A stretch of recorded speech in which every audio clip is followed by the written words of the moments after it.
Regardez jusqu'au bout. Cette histoire contient une vraie leçon de vie. 30 octobre, Yopougon, Côte d'Ivoire. Ce dimanche, il était 20h à Yopougon au quartier Maroc. Les filles de Esmonde, rentrées quelques minutes plus tôt, les poings fermés, dormaient comme deux bûcheronnes au soir d'une longue journée de labeur. Esmonde traînait encore au salon, zappant les 2 chaînes de télévision à la recherche d'une émission à son goût. À 20h44, quelqu'un osa un coup discret, mais assez fort pour être entendu depuis le séjour.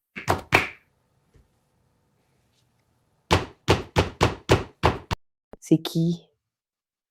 Ah, une voleuse qui vient te dévaliser. Ce fut à ce moment-là qu'elle sut qui frappait à sa porte. Parce que cette voix, elle la reconnaîtrait parmi 1 million.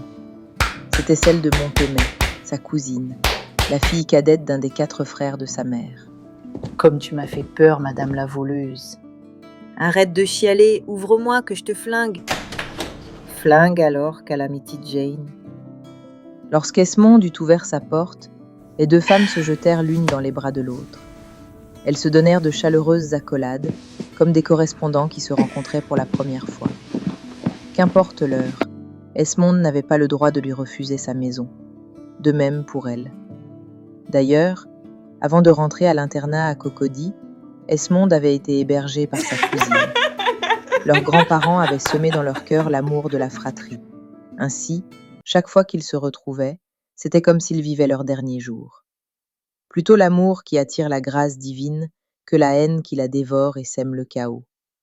Comme si elle eût eu une faim de loup, Montemay traversa le séjour et s'en alla dans la cuisine. En farfouillant dans le vieux réfrigérateur, elle y dénicha un reste de riz avec un peu de sauce de gombo, dont elle se servit une bonne assiette.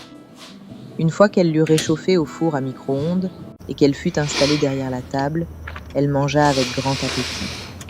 Lorsque Montemay fut parti et que Esmonde eut éteint les lumières, elle rentra dans sa chambre.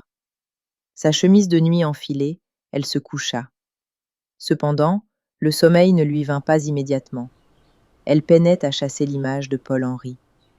Ses beaux cheveux, ses traits fins, sa manière posée d'articuler les mots, son sourire, la blancheur de ses dents, tout lui donnait envie de le voir encore et encore. Armand Effy, l'unique homme qu'elle eût connu, elle l'avait aimé. Mais leur première rencontre s'était faite dans presque l'indifférence. Avec Paul-Henri, c'était tout autre chose, une sensation qu'elle ne parvenait pas à se définir. Peu avant minuit, il l'appela. Comme s'ils se fussent communiqués par télépathie, il n'arrivait pas lui aussi à la chasser de la tête. Ses petits yeux, son sourire, sa manière singulière de regarder autour d'elle, tout cela le troublait. Ils papotèrent jusqu'à bientôt 4 heures, se surprenant à s'appeler mutuellement chérie, sans savoir pourquoi. Ils ne se quittèrent que lorsque la batterie du téléphone de Esmonde fut à plat. Cette histoire est basée sur le poignant roman « Tu es parti sans me dire au revoir » de Georges-Alain Nesmond. Tu es parti sans me dire au revoir est disponible sur Amazon. Pour nous aider à produire plus de vidéos, pensez à liker, à commenter, à partager et surtout à vous abonner. Dieu vous bénisse. À bientôt pour le prochain épisode.